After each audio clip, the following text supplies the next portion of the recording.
guest joining us tonight. Oh, He needs no introduction himself. Pastor Jim is like my father in ministry in many ways, and so I appreciate him, and it's a joy to have him walking us through the book of Samuel. Take us away. Yeah, sweet. Let me start with Frank, because I'm not going to the church. That's good to do. But seriously, Lord, thank you that we can come to you, and we never want to open up your word and start talking about the Bible without recognizing that we're dealing with something very holy. And so we pray that this won't just be intellectual, but this will be, our hearts will be engaged as we're reading the Bible. That the words that your Holy Spirit inspired and gave through these writers. And so we pray that you'll help us to love Jesus more and to live a godly life because we've been together tonight. In your name, amen. All right, so I was really happy when Ben asked me to teach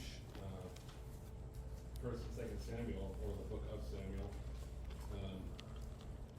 and really because it's like it's a pretty key book in the Old Testament, and it's like a hinge. You can think of it that way, and it sets up. We're going to see in a minute. It sets up in a really important way the expectation for Christ. And so to understand Christ, you're going to be wanting to be looking back at David's life in First and Second Samuel. So it's really key in that regard. So what I want to do tonight is, the first thing I want to do is I just want to talk about how to read narrative to begin with, because there's different types of scripture, and then just how do you actually read something like narrative, and then want to talk about the book of First and Second Samuel. Think about it together in what we call the melodic line. What is the song that it's playing, and how does that song fit into the song of Scripture, right? If you want to think of it that way. And then we'll walk through, kind of give the structure of the book, so you can see how the structure all fits in and works with that particular overarching message of the book. And then at the end, I forgot to print off the 7 questions. I can print them. Yeah, if you can print them, that'd be great. Then we're going to walk through just a Bible study method that we use as a staff. We're going to be looking at 1 Samuel 18, we'll do 16. I want to give you a tool that you can use with your family. I use this with family devotions, or we use this as a staff. I use this for discipleship, this tool that I'm about to give, that we'll get to at the end. And so that's kind of what we're going to do. And hopefully that'll give us a better understanding of 1 Samuel and just how to read the Bible altogether. So when we talk about the different kinds of books in the Bible, we talk about the word genre. Have you heard that? So if you haven't, it's just basically the kind of literature it is, right? And so what kind of writing is this? And so there are different genres, we call them. And let me just tell you right now, you can't tell this when I'm preaching, but you're going to see it now. I've got terrible handwriting, like really bad. So do you want my official excuse for it? Okay, the official excuse is I went to a very progressive kindergarten in Minnesota when I was a kid, right? And they wanted you to unfold like a flower, and we don't want to force you to hold a pencil in a certain way. So whatever feels right to you, do it. I went from that in kid ones. You're laughing because you know exactly what I'm talking about. That was a thing in the early 70s, free to be, let it be, yeah. 7 years. So then I went from that to first grade in France. My parents are missionaries, and we moved back to France. And in France, it is like the polar opposite. And they'll slap you, they'll spank you in front of the class, they will pull your hair. Corporal punishment is like, at least it was, and I'm pretty sure it still is, because French culture hasn't changed all that much. And the other thing is, they start when they're like 3 years old in preschool. So they had all been holding pencils, been taught for 3 years. Here I come as a first grader, and never quite made the transition from being growing like a flower to French school. That's my excuse, that's my story, and I'm sticking to it. You want to know the real reason? The real reason is I just don't have very good fine motor skills. So I can't draw, and my handwriting is terrible. So anyway, there you have it. So genres. So what are the different types of books that you have in the Bible? Different genres. What do you? Let's just list them real quick so we're all on the same page. What are some of the different kinds? You mentioned narrative, and what's narrative?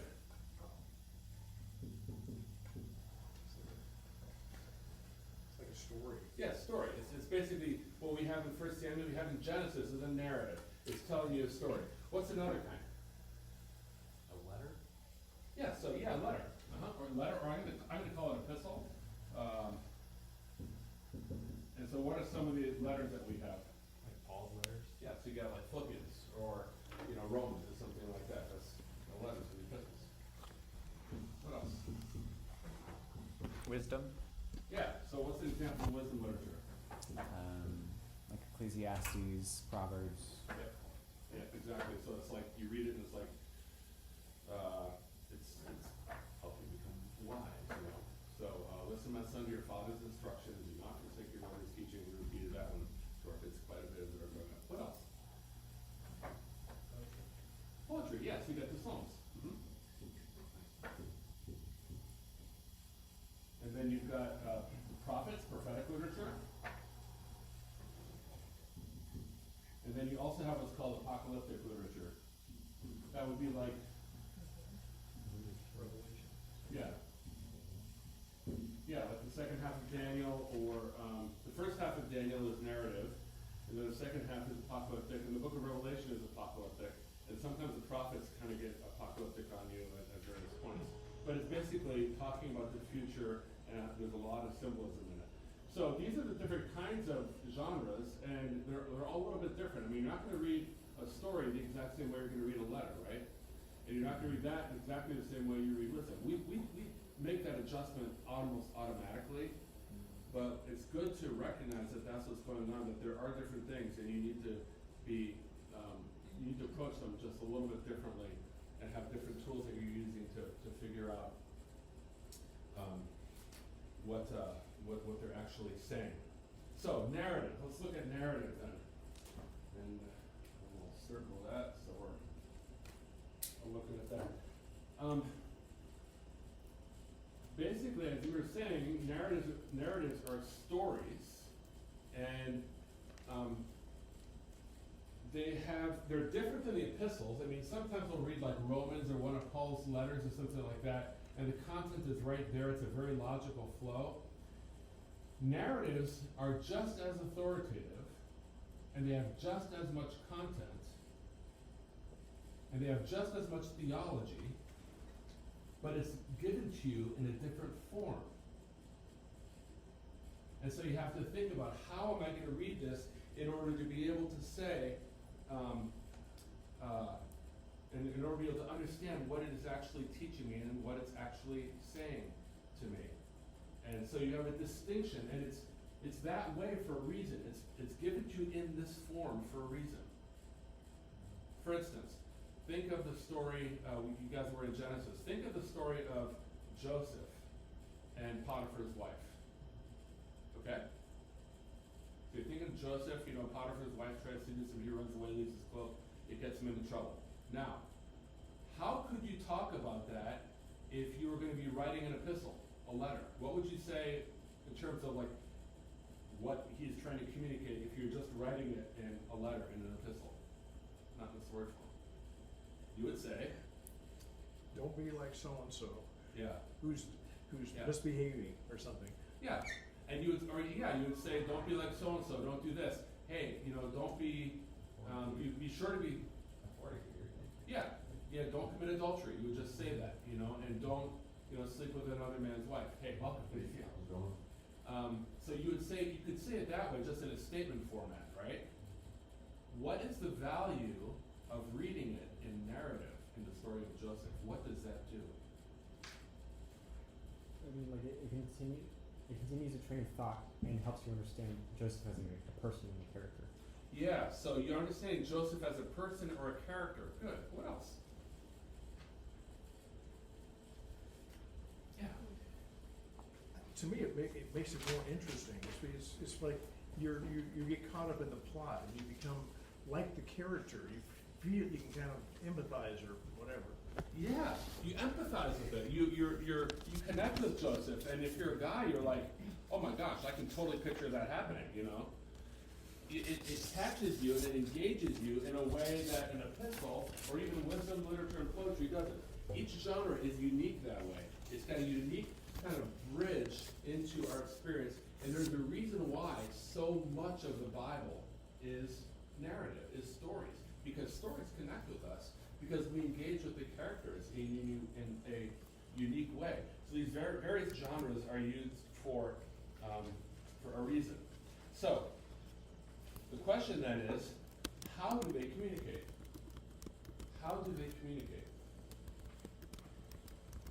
The best way to think about narrative when you're reading something like Genesis, or when you're reading like 1st and 2nd Samuel, is to picture a film director. Think of yourself like you're watching a film. So, he wants you to focus on two people, right? And so you have a two-shot. He's not showing you the whole crowd. He's focusing your attention on these two people in the crowd. So when you're reading narrative, you want to be thinking to yourself, who are the characters that we're focusing on here? Why is he telling me about them and not them? And then just like a movie, they splice pieces together, don't they? So you'll have a scene where you've got something going on here, you know, and the bank robbers are breaking into the vault, you know, and then, boom, without anything, you see the police arriving out front. And you know exactly what's happening. That splice is there for a reason. That's the way narrative works, too. They put stories together for a reason so that you actually draw a conclusion. Well, we were just talking about Joseph. Do you think it's an accident, if you have your Bible, do you think it's an accident, if you look at Genesis, where is that? Genesis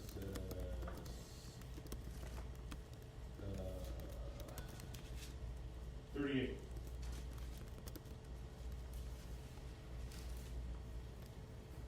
And 39.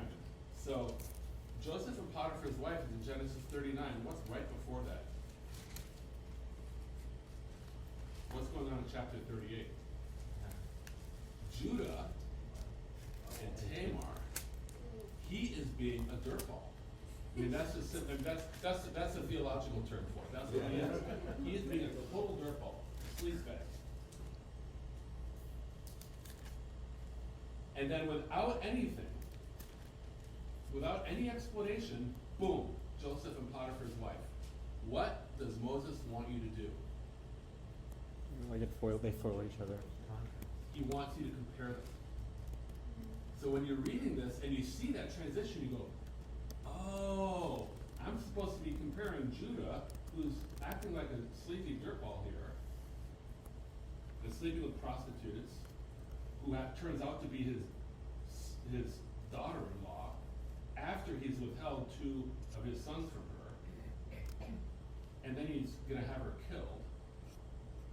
I mean, it's like something straight out of like a raunchy soap opera, to be honest with you. Right after that, you get the integrity of Joseph. You're like, oh. And you're supposed to conclude, wow, look at Joseph. This dude is godly. He is far from home. There's nobody around that knows him. He can do whatever he wants, and yet he has this level of integrity. That tells you a second thing about, if you think about this as a filmmaker. How does a filmmaker tell you that someone is a good guy? He doesn't just come out and say, Bill was a good guy. What does he do? He shows Bill acting well, doing good things, doesn't he? So he gets up in the morning and he's following you around, you're following Bill around the house, he brings coffee to his wife. And then when he walks out the front door across in the city, across the sidewalk, this little ball comes bouncing down, and so he picks up this ball and hands it to the 4-year-old who lost his little ball, right? And then he helps an old lady across the street. And then he shows up at the office with bagels for everybody. And by the time he does that, what have you concluded in your mind? He's a good guy. Bill is a good guy. That's what movies do. That's what narrative does. Narrative communicates that way, right? So as you're reading these stories, you recognize that these are theological stories. They're just as authoritative as Paul's epistles. They have just as much, sometimes more content. We have to know how to read them. We have to know what to do with them. Along with that, then, as you're reading, you're thinking to yourself, selectivity. He's choosing what to show me. He could have told me all sorts of things, and he chose to tell me this. Why is he telling me this right here in this way? Of all the things he could have talked about, he's talking about this. Selectivity.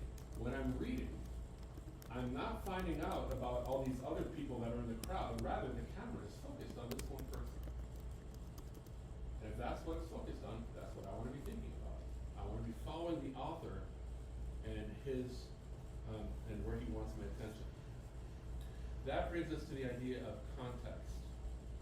The context that the author is creating. He's creating a world for you in these narratives. In fact, the entire Bible is doing that. The Bible starts with what? At the very beginning of Genesis chapter 1, it creates a world for you. It's explaining the world. It's creating a narrative for you to understand the entire world and your place in it. Right? And the context is key for understanding meaning. Not just the entire world that the Bible has created, because when you're reading 1 Samuel, for instance, you have to have everything that came before it in mind because it's building on that, right? Not just the context of the whole Bible, but then the context of what is coming before and after in this story, so you can understand what he's saying. Let me give you an example. Suppose Lisa was to say to me, Jim, the car is dirty. What does she mean? You need to wash the car. Clean the car. Okay, she didn't say that. Technically, that's a statement, it's an observation. But functionally, that's a command. It's time to wash your car, Jim. Okay, change the context. Let's say Lisa and I are flying somewhere. I'm going to be leaving for Detroit next week. Well, let's say she came with me. We get to the airport. We go to get our car in the car rental. We walk up to the car that they assigned us. And as we're walking up to that car that they assigned us, Lisa says to me, Jim, the car is dirty. What does she mean then? Get a new car. Get a new car. Get a backbone. Go back to the desk, and say, we're not taking a dirty car. I'd like a clean car, please. And if you have to upgrade us, oh darn, right? Exact same words. The car is dirty. 4 words. But it means something different. Did you catch that? It actually means something different because of the context. We can change the context again. When we lived in Oklahoma, let's say there was a friend that we didn't want our daughter to go see, and that friend happened to live at the end of a dirt road. And she was out on Friday night. She swore up and down she was doing a certain thing. But then we walk out into the garage on Saturday morning, and Lisa says to me, Jim, the car is dirty. What does it mean then? She was driving on a dirt road to see her friend. You see how the exact same words actually mean something different, depending on the context. So that's why when you're picking up a specific part of narrative, you have to be thinking about, where does this fit in the flow of the story he's been telling me? Why is he telling me this? What does he want me to see? That's true for Jesus' miracles, for instance, in the Gospels, or a little snippet out of his life. What does he want me to see here? What's his point? And it can actually be different in a different gospel. So that Mark may be using the story of lowering the paralytic in front of Jesus when he healed him, and with a different point, wanting you to draw a different conclusion because of what he's trying to tell you than Matthew. Matthew may be using the exact same story, but where he places that story in the context of what he's writing might have a different point.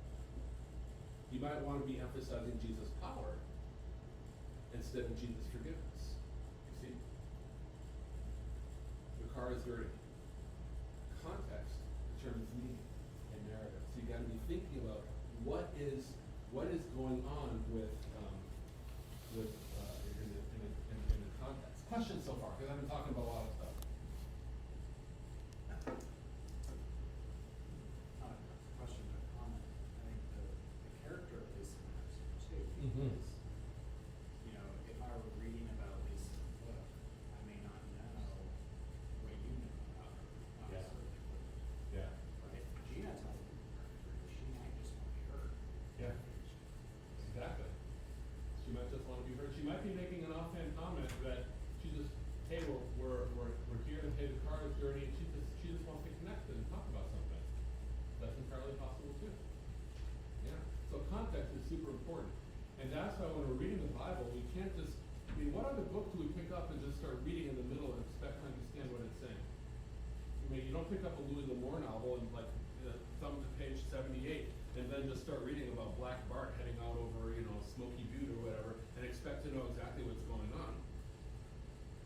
No, I mean, you don't. You've started at the beginning and you've gone all the way through to the end. That's why what you guys are doing here in the story of the Bible is so important, because you want to be thinking about what is this saying in the entire story of the Bible.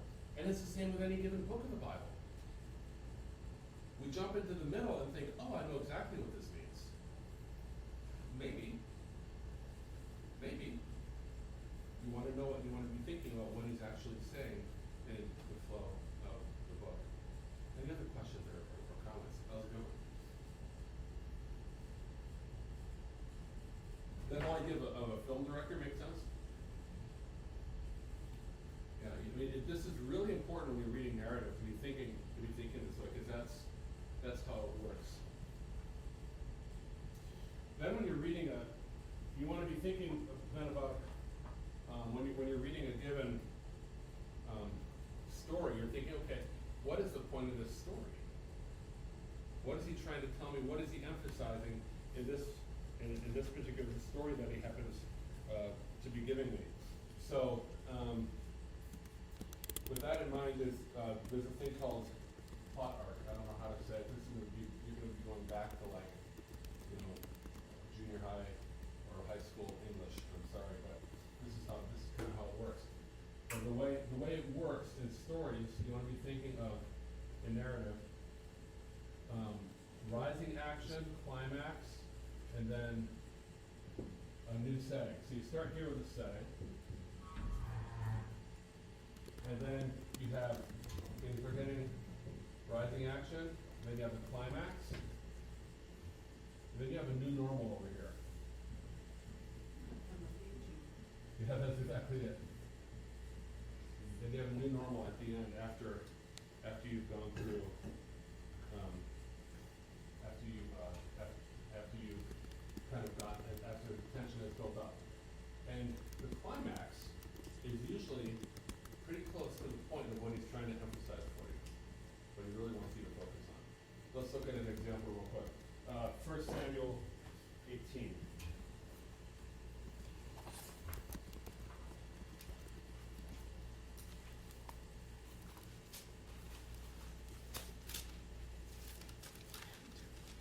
We're going to be hitting this with the, this is what we're going to look at in a little bit with those 7 questions.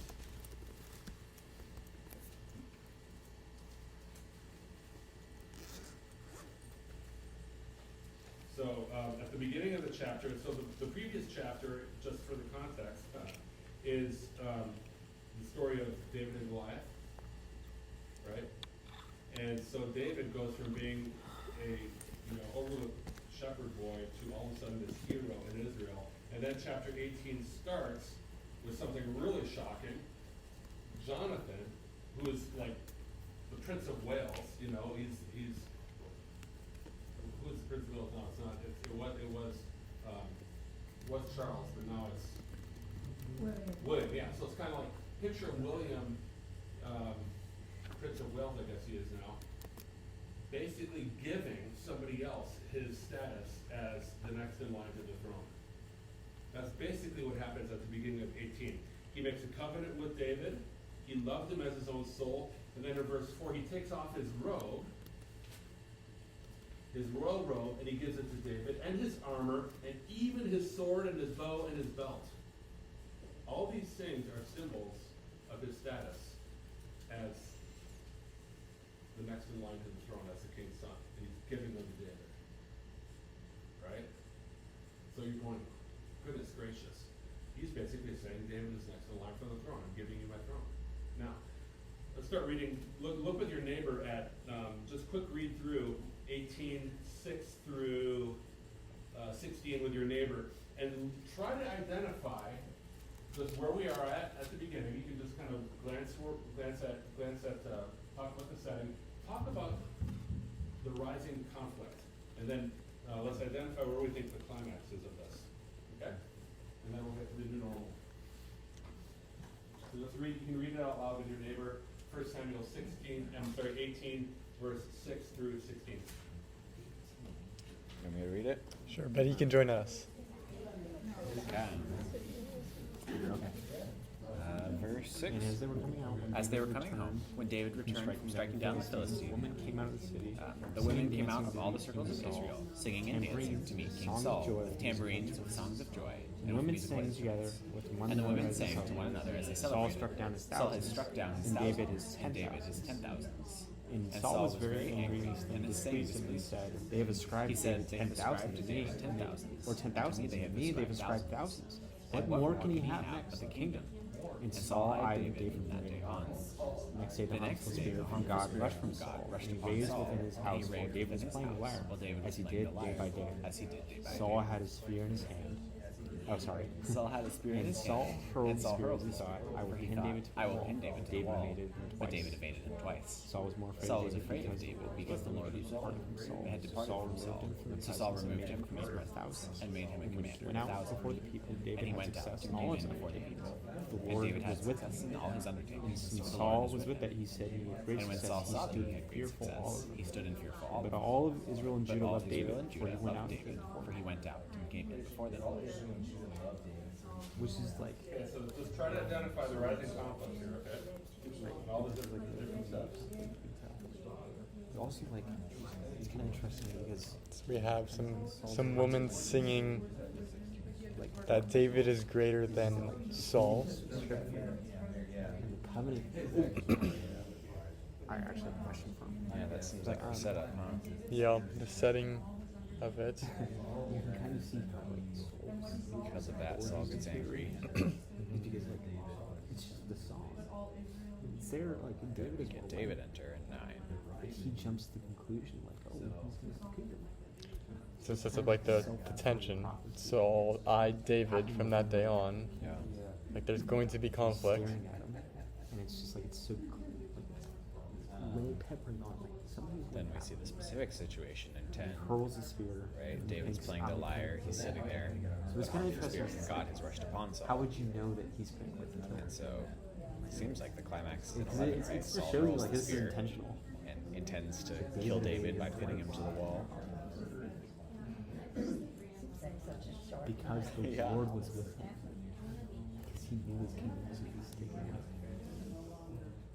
But David evades him twice. And then made him, like the irony, made him a commander of thousands. All right, so let's talk about this. Let's first talk about the setting. What's going on here at the beginning? Victory? Yeah, victory. Yep. What else has been going on? Where else are we at? Where else are we at the beginning? Compliments that Saul kills his thousands. Yeah, and I would actually put that like over here, you know, the psalm. You can, you could just tell that a king is not gonna like hearing that, right? Especially after he saw his son give this man his all the symbols of being the next in line for the throne. So we've got for the setting on here, what we talked about with Jonathan, right? So Jonathan, I'm gonna put his honor. Okay, what else is going on in the setting? Just women are dancing. Yeah, so you got women dancing, yep. And basically the population is celebrating. Celebrating.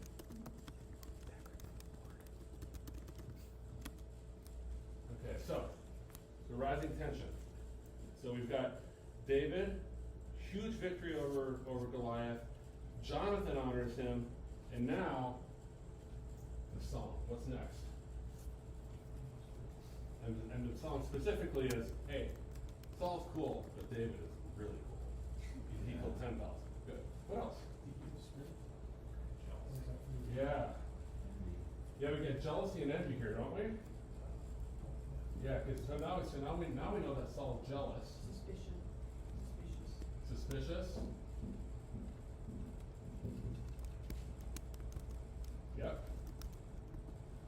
And specifically, what is he frustrated about? Well, he's gonna take over his kingship. Yeah. What more can he have with the kingdom? Yeah, I wanna be king. So he's threatened. He's threatened. That's a good word for it. Yep.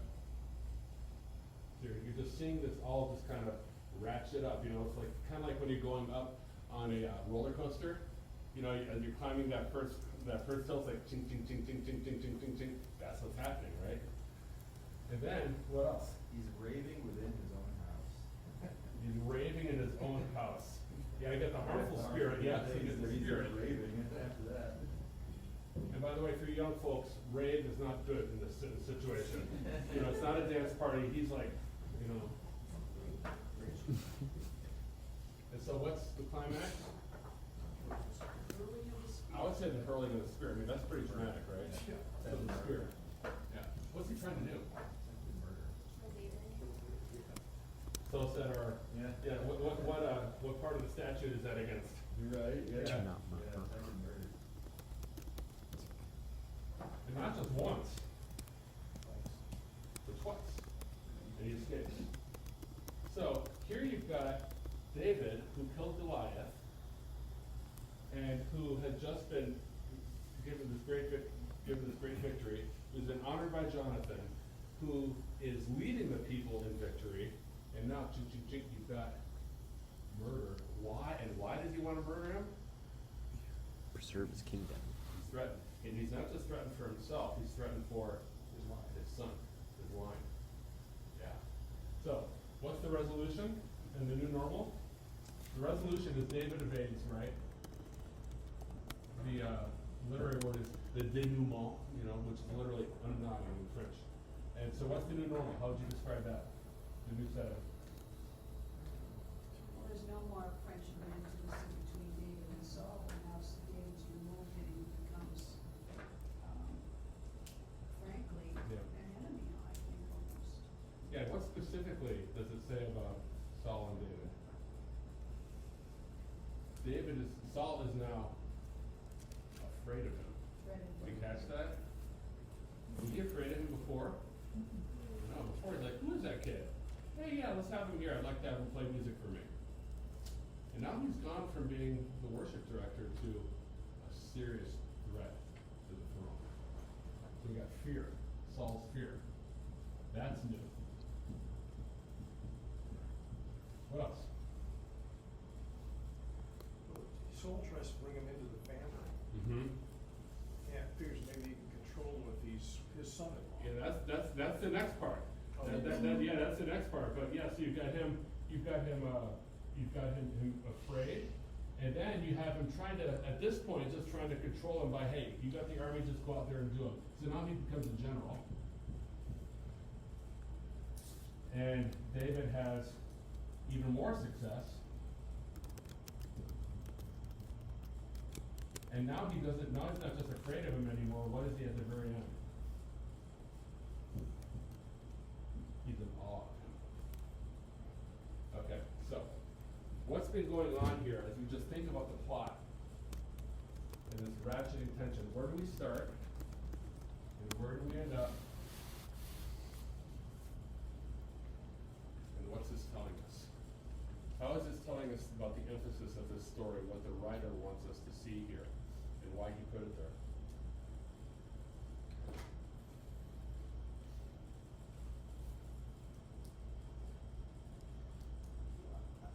Well, see, first of all, the people demanded Saul Yeah, because he looked like a king. Yeah. And Samuel's is great. yeah, He's gonna be the king. yeah. We want to be a we want a king just like all the other countries, or all the other nations. And so this is the effect of what happens in all the other nations. They think that they're king forever, their whole family's gonna be king, but God has his own plan. He does. And where did this tension come from? What was really behind it? It was all like God's hand behind that, isn't it? Because God's the one that gave him success, and it's what it's saying about him. And It's the decline of Saul and the ascent of David. yep. And so you've got David's victory. Saul feels threatened. He's going to try to kill him, but in the end, what's going to happen? He's going to be an olive and he's not going to be able to do it. Yeah. At the beginning of 18, when it says, as soon as he had finished speaking to Saul, Yeah. is that Jonathan? No, David. Okay, so as soon as David had finished speaking to Saul, Yeah. the soul of Jonathan was knit to the soul of David, and Jonathan loved him as his own. And Saul took David that day and would not let him return to his father's house. Right. And then Jonathan did himself. So, like, the beginning is all Saul's plan. Yeah. And God is not, right, he's seeking his own power. All the decisions that Saul makes in giving David is for Saul's glory, Yeah. not for God's glory. Yeah. And so it all gets stripped from him because he's, Yeah. And so Saul takes him, and that's a really good observation. I hadn't caught that. Saul takes him into his own house, kind of like, hey, you're going to be here serving me as one of my men, and it backfires on him.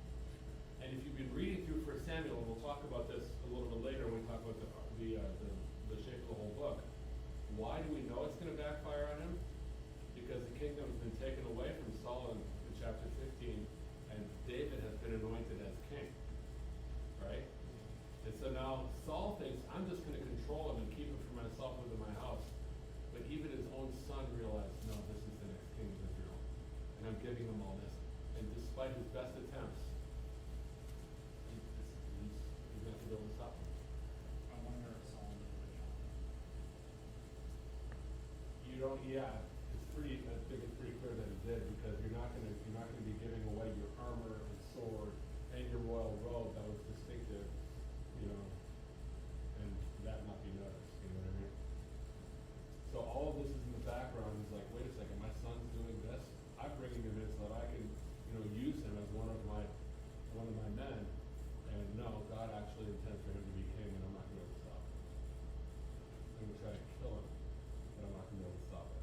Remind you of anything that's coming in the future about a king that they're gonna try to kill? They're not gonna be able to stop him? So, when you're thinking about narrative, we're just talking about narrative as a whole, and you're thinking about it like a film director. You know, every story has to have conflict, or it's not an interesting story. You know, you've got to be able to get that, you know, proton missile or photon missile down the shaft of the Death Star, and that you need a challenge, something that's going to happen. Without conflict, without something that is actually leading to a climax, you don't have a good story. And so when you're reading an individual piece of it, you want to be thinking, okay, where are we here now? How do I see rising tension? And then what's the climax? Because this is going to be the area, the emphasis that he's going to want you to see. So when you're walking away from this, you're going to see the main point of this is Saul hates the fact that God is giving David success and is going to try to kill him. You think that? But in spite of that, he's going to be in awe and fear. Yeah. You think that maybe at this point Saul knows that the game is up, and he's trying to cling on to that, and the people even know this, and David knows this, but he's expecting David to, well, do what happens in other countries. They just kill the family of the other guy. Yeah. We don't know if Saul knew that Samuel had anointed David. Oh no. Yeah, I don't know if he knew that, but he certainly knew that he had an evil spirit, and that David was, and that he was things. Well, and Samuel told Saul that the kingdom has been torn away from you and given to someone else. Back in chapter 15. Yeah. So this is just a tool to have as you're reading, and you're doing your daily Bible reading, and you're in narrative, and you're reading a given paragraph. Just try to think, okay, what's the climax? What is And then why is he putting it here with this that came before and this that came after? How is it all fitting together? It's a story. Right? If you took this same story about David and Saul and him pinning him to the wall and put it in a different context, it would mean something different. The card 30. I was just thinking that if you were comparing David to Jesus, you could also compare Saul to the enemy, because he knows he's defeated, but he doesn't give up or stop. That's exactly right, yeah. So what you have is a lot of little echoes, and we'll talk about, I don't know if we'll have time to talk about this, but you have echoes in what's called typology. You have these little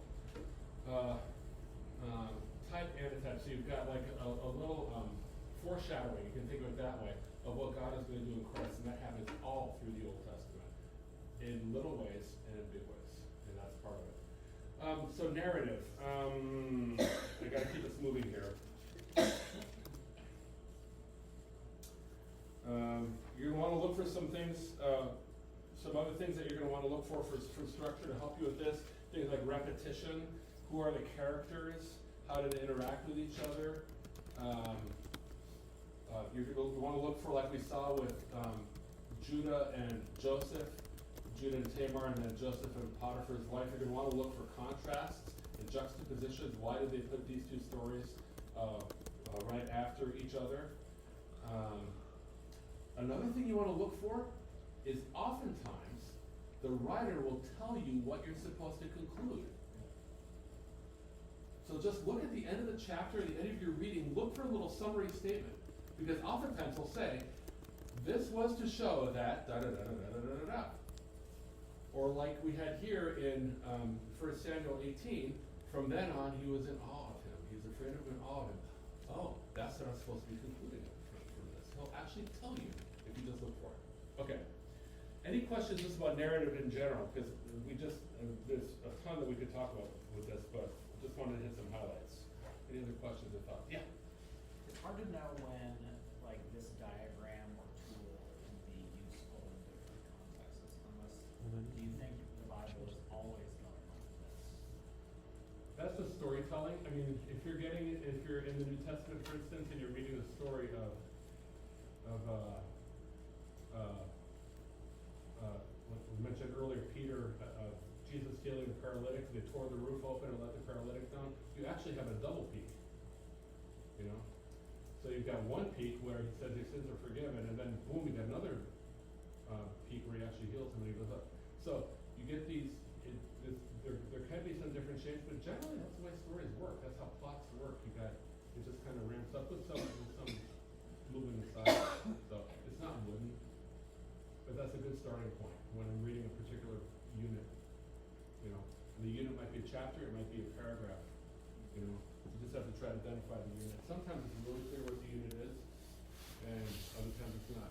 You're going to want to, if you want to get the right unit, you're going to want to look for, like in chapter 18 that we were looking at, he kind of starts a new setting. They'll give you language that tells you you're in a new setting. So it'll be a change in location, a change in time. You know, sometime after this, da da da da da da. Or here, as they were coming home, when David returned from striking down the Philistines, the women came out. Well, that's telling you a new time. It's a new situation.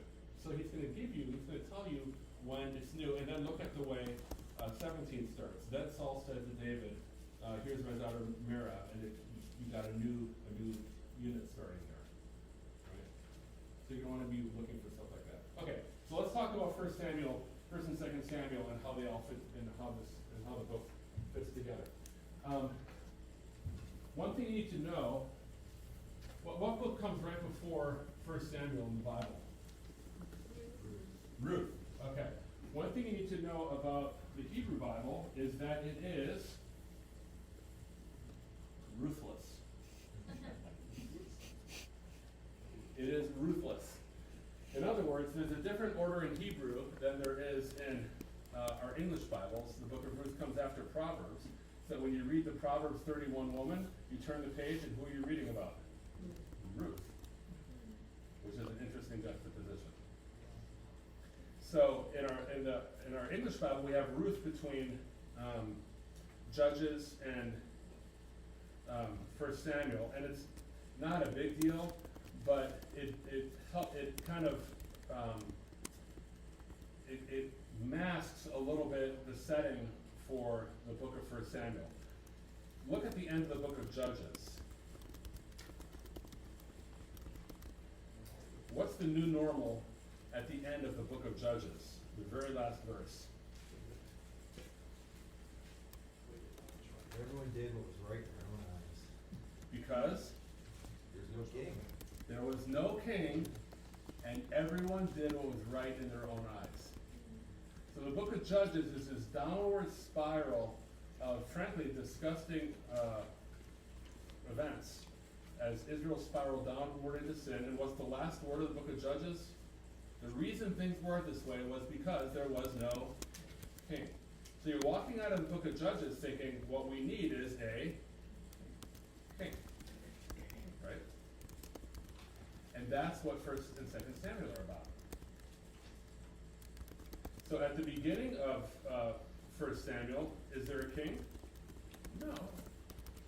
By the end of 2 Samuel, what do you have?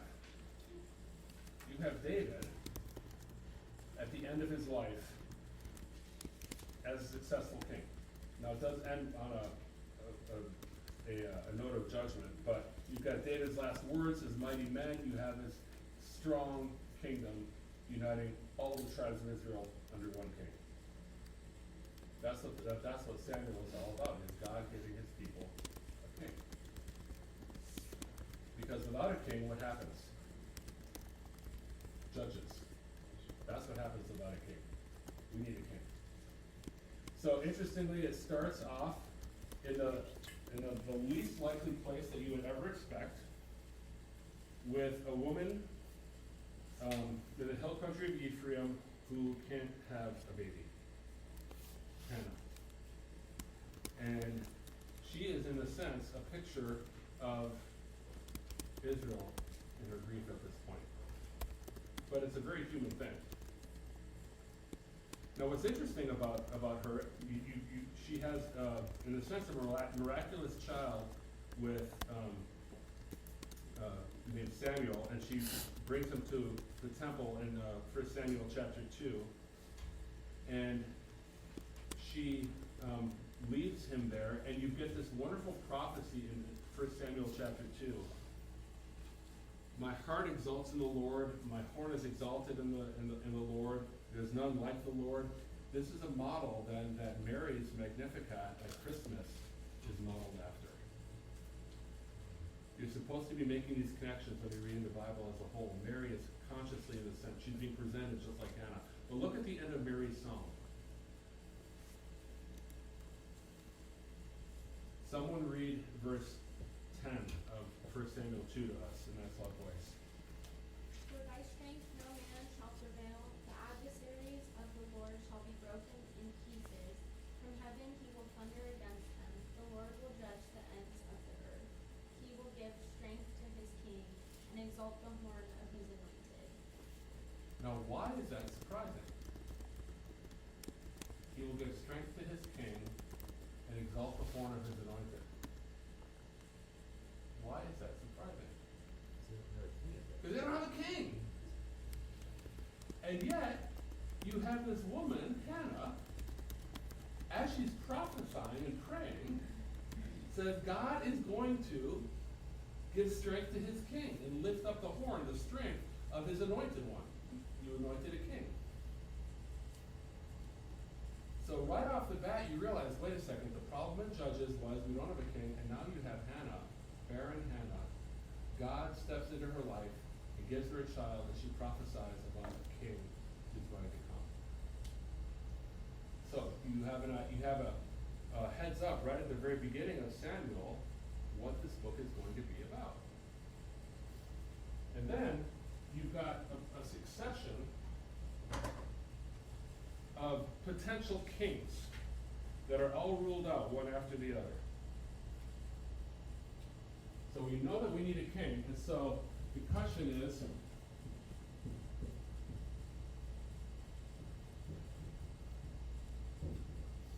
who will this be?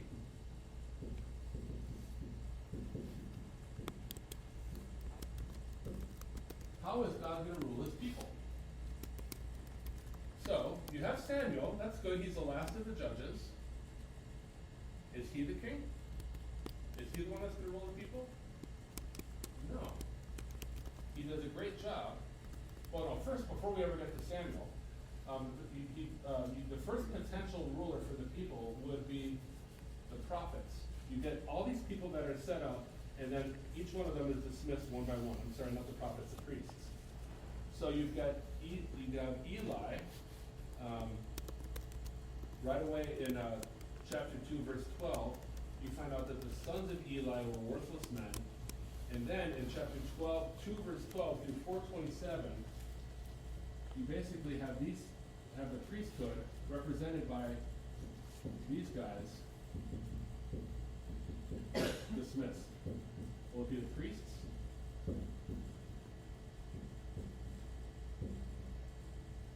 And the answer is no. Because these guys, Eli was not a good father. He didn't rebuke his sons when they were sinning. He didn't stop them. And in fact, God prophesies in chapter 2 that your entire house is going to be wiped out. Now, that's telling you right there, the priests aren't going to be the answer to this question. These are all the contenders for who the king could be, not the priests. At the very end of chapter 4, what happens? Eli and his son have both died, and the glory has departed Israel. So it's not going to be the priests. So, is it going to be Samuel?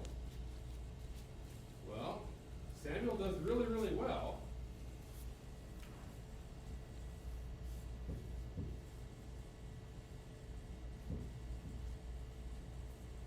Chapter 5 through basically say 5:1 to 8:3. Someone read verses 1 to 3 of 1 Samuel. What chapter? I'm sorry, chapter 8. 1 Samuel 8, 1 to 3. When Samuel became old, he made his sons judges over Israel. The name of his firstborn son was Joel, and the name of his second, Abijah. They were judges in Beersheba. Yet his sons did not walk in his ways, but turned aside after gain. They took bribes and perverted justice. Yeah. Are his sons going to be the answer to the question that provide a king? The judges can't do it. You go on to verse 4, he says, all the elders gathered together and came to Samuel and said, look, you're old, your sons don't walk in your ways, we need a king. It's not going to be the judges that are going to give the king that we need. Okay? So, God gives them a king like the nations. Chapter 8, verse 5, appoint for us a king to judge us like all the nations. So now we've got a king like the nations.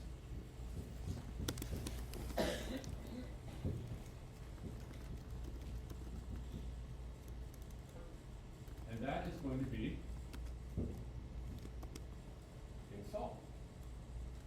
Right? And so 8:4, basically through 15:35, is the story of King Saul. Is he going to be the king? Priests, not the judges represented by Samuel. A king like the nations? Not going to be Saul either. Someone read chapter 15, verse.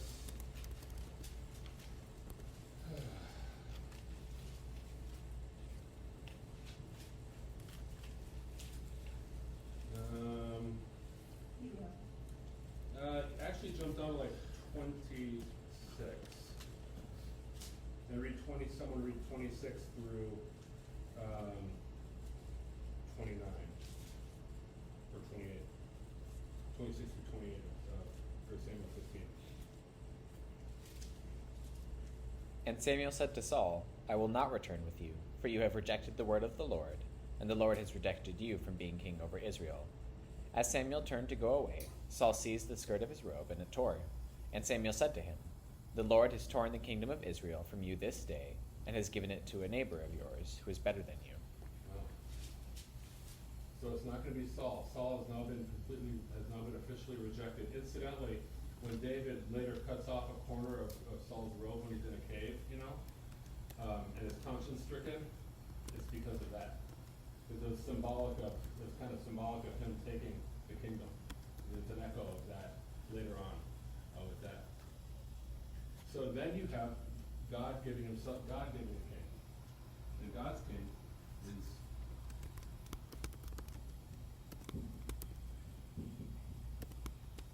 David. And he's the one that takes it all the way through the rest of the book. And so you have, in 16 through 18, you have David being chosen.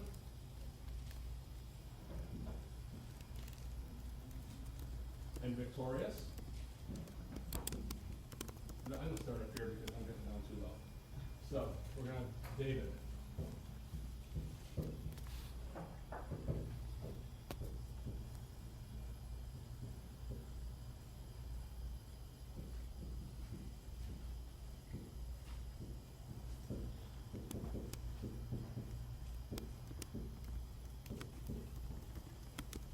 And we read a little part of that. 16 starts with Samuel anointing him. 17 is defeating Goliath. And then 18 is what we read about him being victorious and Saul starting to get jealous of him. And then he's rejected. God's king is rejected for pretty much the rest of the book of 1 Samuel.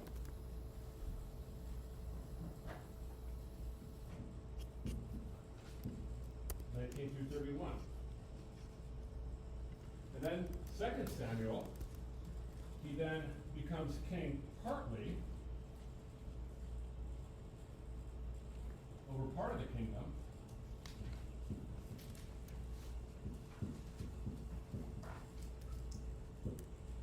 And that's 2 Samuel 1 through 5. 6. Let's look at 2 Samuel 6. You can see this for a second here. 2 Samuel 5, I mean. He gives you a summary. Someone read verses 1 through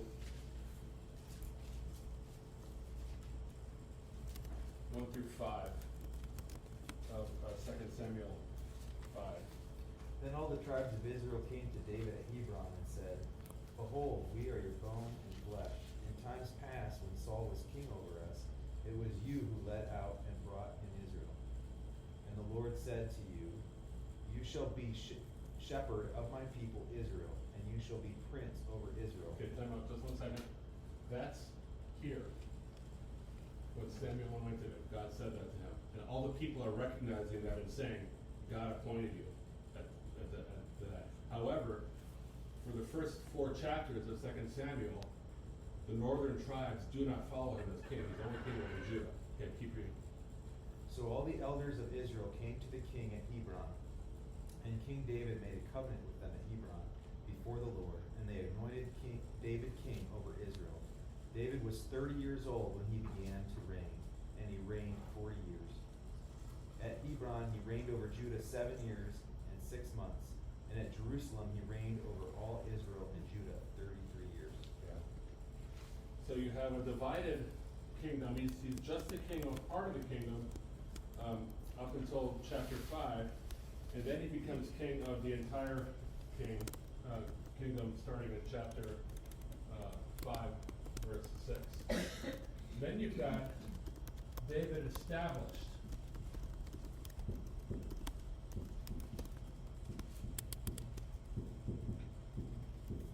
These are just my terms for it. Basically in 2 Samuel 5 to 10. And the big thing that happens when David is established, a really, really important chapter in the entire Old Testament is 2 Samuel 7. So look with me at 2 Samuel 7.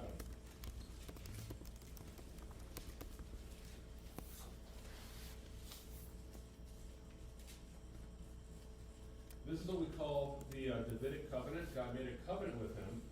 The height of his kingdom is this chapter. And David is firmly established on the throne, and he gets this idea, he's like, look, the Ark of the Covenant is just in a tent, the tabernacle that Moses made. I've got this beautiful palace. We should have a big building, a big temple for God too. And so he decides, I'm gonna build a house for him. And the prophet Nathan says, yeah, that's a great idea, go ahead and do that. But then he comes back the next day and he says, wait a second, don't do that. God gave me a different message. You thought you were gonna build a house for God? No. God is gonna build a house for you.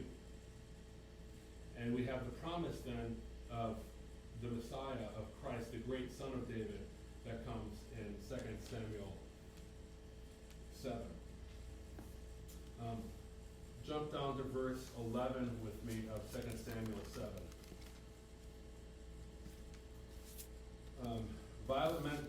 I'll start at 10. Violent men shall afflict them no more as formerly, from the time that I appointed judges over my people Israel. I will give you rest from all of your enemies. Moreover, the Lord declares to you that the Lord will make you a house. You're not building me a house, I'm building your house. See the little play on words there? When your days are fulfilled and you lie down with your fathers, i.e. when you die, which is actually, don't skip over little things like that. That's a euphemism, but it's also for death, but it's actually meaningful. How does God himself talk about death for David? Your time is fulfilled.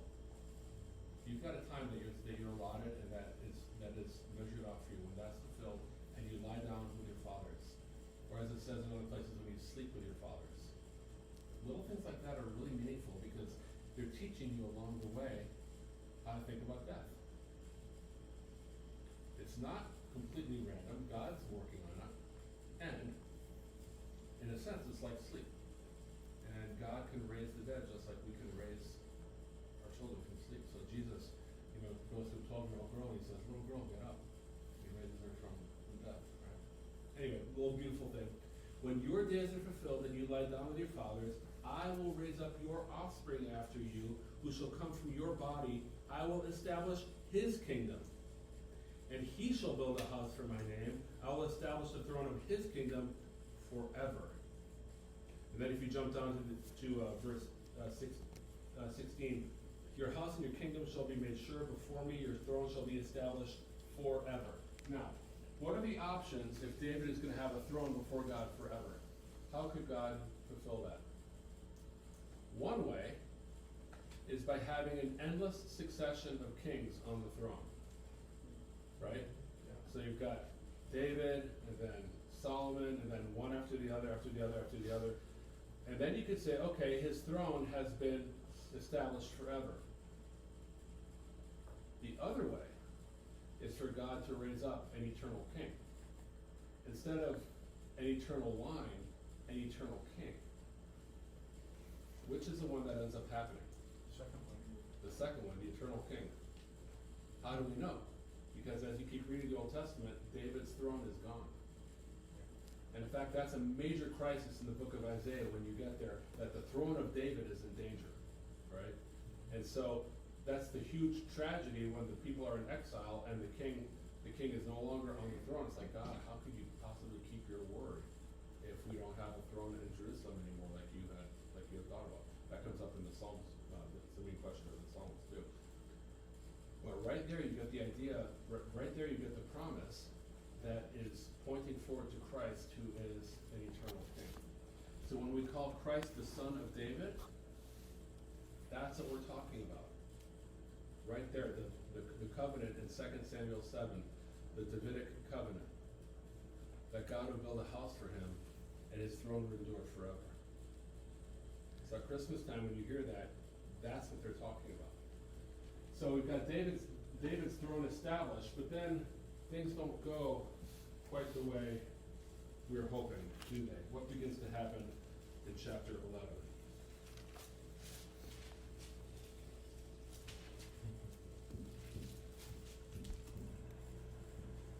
What happens in 11? In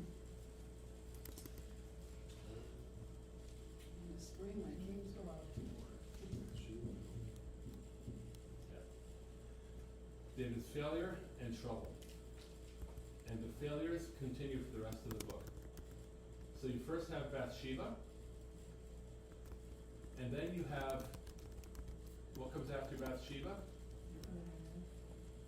Uriah was Bathsheba's wife. The next problem after Bathsheba is his son Absalom leads a revolt. You pick that up in right after Solomon is born at the end of chapter 12. The very next thing is Ammon and Tamar. And the rape of Tamar is the trigger for Absalom to begin to take the throne. And then Absalom's rebellion takes you for quite a few chapters through the rest of the book, all the way through 19. And then you have another rebellion in chapter 20 with Sheba. And then you have a few things at the end where David avenges the Gideonites and he sings a great song of deliverance. You have the greatness of his kingdom, his mighty men. And then just to remind you that he is not the ultimate answer either. What's the very last chapter of 2 Samuel?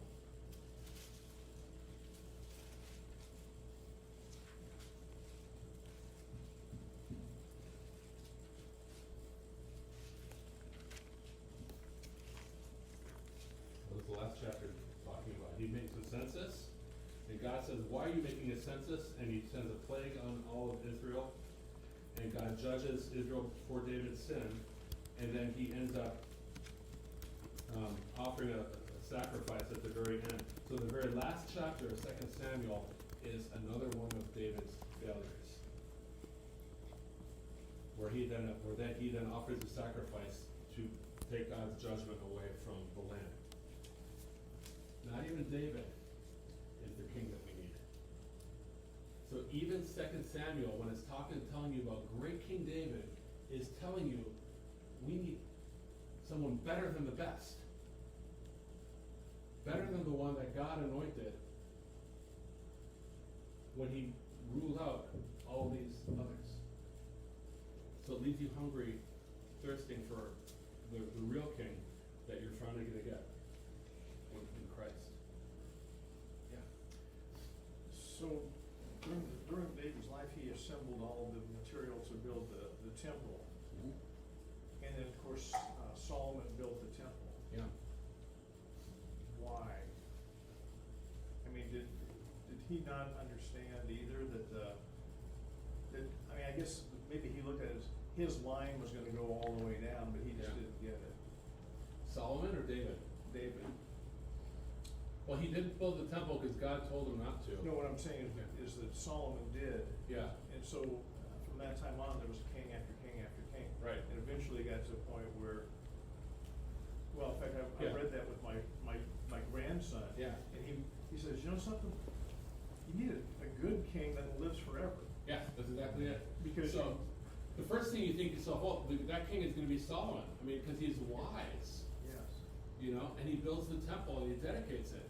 And then this is getting into 1 Kings, which are you doing? Are you doing 1 Kings this week? Phil is next week. Yeah, 1 Kings.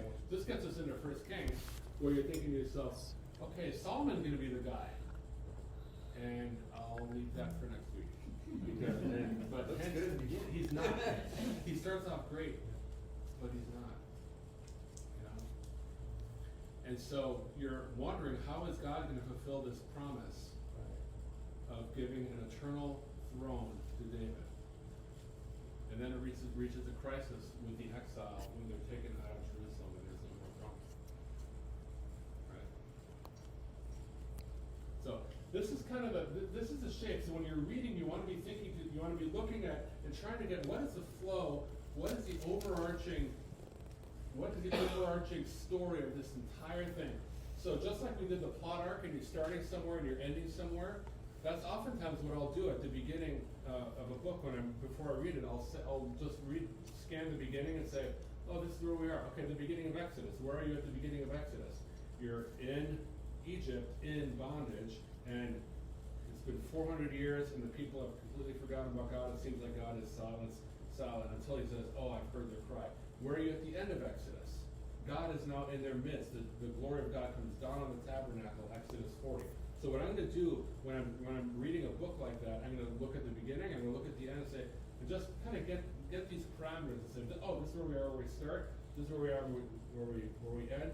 And then as I'm reading, I'll just see how they tell the story and how the blocks fit together. And I'll try to, as I'm reading, I'll look for markers for these different blocks as I'm walking through, you know. Why does he tell you about bad Eli at the beginning of 1 Samuel? It's not just because he wants to tell you that, you know, Samuel was in a bad group, grew up in a terrible home in a sense. No, the whole point is he's telling you that the priests who were elevated in the book of Moses as the people who were speaking for God, offering the sacrifice, they're not going to be the solution to this problem. They can't do it. Because Eli, the best of them, was not good enough. The judges aren't going to do it, not even Samuel. A king like the nation, he's not going to do it. So you're just looking at all the contenders, one after the other, as being, nope, until you get to God's kingdom. That's the way you try to read narrative that way, thinking what is this film director doing by showing me these different pieces. Okay, we've covered a lot of ground. Questions? Questions or comments or thoughts? Got a question. Yeah. How does the promises given to David connect with earlier promises, either to Abraham or to Judah or other people? Yeah, that's a great question. So we have what's called progressive revelation. So you don't get the entire story at the very beginning. So you start off with small promises, and then they grow and they grow and they grow and they get more specific and more specific and more specific. So the very first promise for Christ, I'm sure you guys looked at it, is in Genesis chapter 3, where when God is bringing judgment for sin. This is called the, if you want to impress your friends, it's called the Proto-Evangelion, the first gospel, the first word of hope. As God is, in Genesis 3, as God is talking about, is judging the serpent and the woman and the man when sin came into the world. He says to the serpent, he's actually declaring judgment on Satan. This is verse 15 of Genesis 3. I'll put enmity between you and the woman, between your offspring and her offspring. He shall bruise your head, you shall bruise his heel. So you get this word of hope. Oh, wait a second. There's going to be someone who's going to come from a woman who's going to defeat Satan. You have no clue how that's going to turn out. That's all you know. You get this little glimmer of hope. And then that begins to unfold. One of the big places where that begins to unfold is in the promise to Abraham in Genesis chapter 12. You have the call of Abraham, where God then says, I'm going to bless all the nations of the world through you. Whoever curses you, I'll curse. Whoever blesses you, I will bless. I will make you a great nation. And God then begins to make things a little bit more specific. I'm going to do something here to restore the world through Abraham. And the promises to Abraham actually grow. He makes the same promises to Abraham and to Isaac and to Jacob. And each time they get a little bit more specific and they get a little more expansive. And with that you have the promise of a king who's going to come from their line. And that king then becomes identified with the descendant of David. So these promises all kind of grow when you begin to connect them one to the other. Is that what you're thinking of, Ben? Yeah, that's good. I mean, I don't want to. Yeah. Well, so what are like the theological distinct aspects of the Davidic covenant as for worship, or for what that means as like the Christ, or like, yeah. Yeah. Sorry. So that's a good question. So what are the theological distinctives of God's covenant with David, the Davidic covenant? Well, it's connecting it specifically to David and to his throne and to his descendant, right? So when you're looking at God's promise, the promise to Abraham in Genesis 12, he then clarifies and said, your offspring is going to be numerous. You're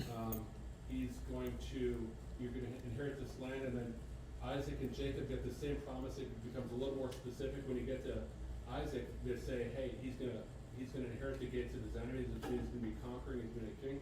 So And then it gets a little bit more specific by the end of Genesis about a king who's coming. It's going to come through Judah, right? And then it gets more specific. It's kind of like zooming in. That's what happens as the Bible goes, you know. And then when you get to David, it's going to come through this specific person. In a sense, you know that Saul can't possibly be the king because he's from the wrong tribe. He's from the tribe of Benjamin. And so when you have David being from the tribe of Judah, you're like, aha, it's going to be him. No, it's not quite him yet, you know. Yeah. So it's kind of building anticipation until. So God has ruled out the priests, the judges, a king like the nation, and really even the best human king can't do it. I always think about there's kind of a couple parallel things going on here. You have the kingdom thing, but then you also have the religion. And it's like there's, I realize in David, he's mentioned about being a priest, Yeah. a priest king, but that hasn't really, I mean, we didn't talk about that at all Yeah. today in that. But all this thing with the kingdom going on and with the people, of course, under the judges and how you finally had a good king, and you're wondering, the priest can't be trusted. And it seems to me at this period of time is a little bit messy. Yeah. Well, yeah. When you see Israel's failure to be able to follow God and His laws, you shouldn't look at them and say, "Man, what knuckleheads." No, you should look at them and say, "Whoa, they were the best of us, Yeah. and they couldn't do it." And David, he was the best earthly king that we could hope for, and he wasn't good enough. So you end up with this question thinking, who could possibly pull this off? Who could be the king that we need to get us out of this downward spiral that the book of Judges shows? And a king who follows God. Yeah. Because at the same time, all this other stuff is going on too, where, I mean, David set things up good, but then by the time Solomon came along, well, Yeah. And Solomon expanded the kingdom, but then he went after other gods when he married too many women. Yeah. It's almost like it's driving us towards the gospel. Almost. Yeah. It's almost like it's driving us towards the gospel. Yeah. exactly. Well, I'm kind of wrestling through some of that because of, like, what's the point of a lot of these stories? I mean, even up to this point, I mean, arguably, like, maybe the whole Old Testament, God is going to set off to do things, then He's going to be pissed at His people, right? Like, everything that's happened so far hasn't been good. Yeah. So what's the point of it other than to point to Christ? That Why is- not, like, just flip it to these chapters? Yeah. Why not just go straight to Matthew? Well, yeah. I mean, there's so many of these stories, right? Yeah. So there's obviously something to them, there's Yeah. value to them, but like even the one we just dissected with Saul and David, like, Yeah. I don't know, it's a lot of story to get to David who isn't the account. Yeah. So, Christ is the center of the Bible, and so every part of it is going to be pointing forward to Him from the Old Testament. It's kind of like you've got a whole bunch of different beams of light that are coming together. Okay, Pink Floyd, Dark Side of the Moon, the album cover, classic pop art. So you've got a prism, and then the light is coming in, and then it's refracted in all these different colors, right? Those of us who are of a certain age are kind of like, oh yeah, I know, yeah. But that's the way the Old Testament. In the Old Testament, you have all these different themes that are developed that then focus in on Christ, and then from there they expand back out again. And so you have themes like temple.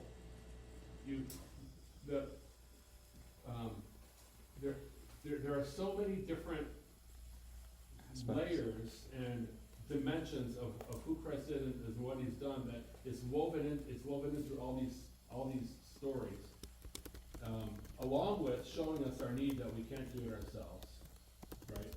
So you have these themes that run through the Old Testament, in fact through the whole Bible, that then converge on Christ and come back out. So they're all pointing forward to Him, and then they're all being proclaimed from Him. So themes like the temple, starts off with the Garden of Eden, actually, and then you have the tabernacle, you have the glory of God in the temple departs, and it doesn't come back again until Christ, and then all of a sudden we are the temple. Or kingship is another one, or sacrifice is another one. Why do we have all these rules about sacrifices in the book of Leviticus? Why bother telling us about that? Well, because the sacrifices that the Israelites made were not like the sacrifices that the Philistines were making, or the Egyptians, or the Babylonians. Because the pagan nations, their idea of sacrifice was a quid pro quo, it was a contract. I do this for the God, and he does this for me. So I offer you all these ears of corn, and you're going to give us a good harvest. Or I offer this, and then you give me the life that I want.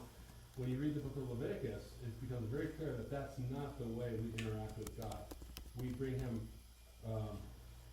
we come to him morally guilty with sin, which is a distinct concept, and we then bring a sacrifice to atone for our sin, or to thank him, or with our prayer. And so it sets our understanding of what actually Christ came to do on the cross, that he came to be a specific form of sacrifice, and not a sacrifice like the Gentiles. So all of these different themes, as you begin to trace them out, then focus in and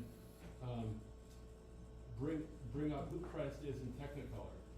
And so hopefully what I'm trying to do when I'm preaching the Old Testament, when we're reading the Old Testament, we want to be looking forward to Christ. This is a whole nother discussion. But we want to be looking forward to Christ and seeing him through the lens of this particular story. Right? For instance, the story of David and Goliath. Why is that there? Well, when I graduated from college, I think this is what happened.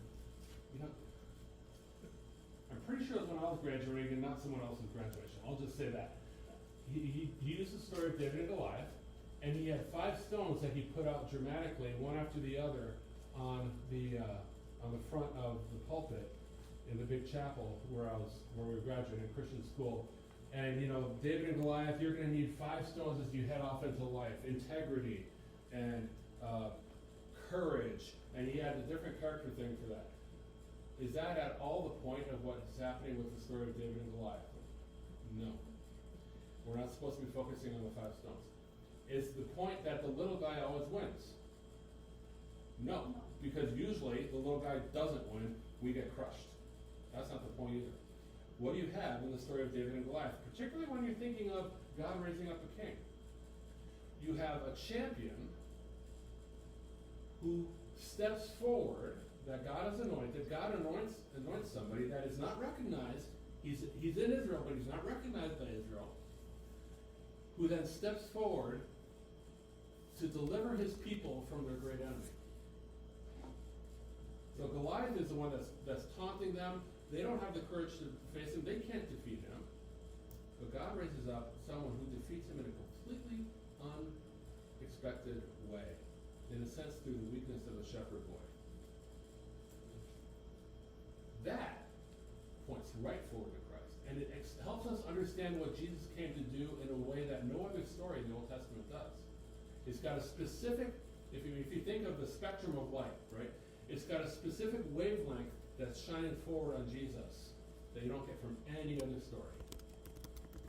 And that's what we're trying to that's what we're trying to see when we do this. This is a whole other discussion. How does the Old Testament point forward to Christ? But each part of the Old Testament points forward to him with a specific ray of light. And this helps us understand. Without this, we wouldn't be able to understand why we need a king and why this particular king is the one that we really need, and even the best earthly king isn't going to be able to do it. So a lot of the Old Testament is showing us our need and our absolute and our inadequacy and weakness. Does that make sense a little bit?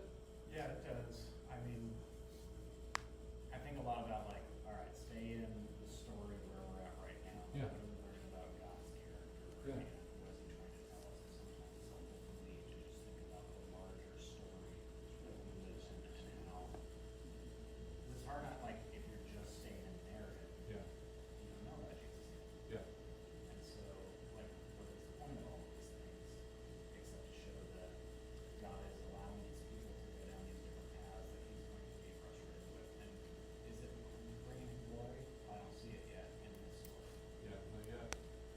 that's the advantage that we have on this side of the cross. We can look back and see how each one of these pieces is pointing forward to and fulfilled in Christ.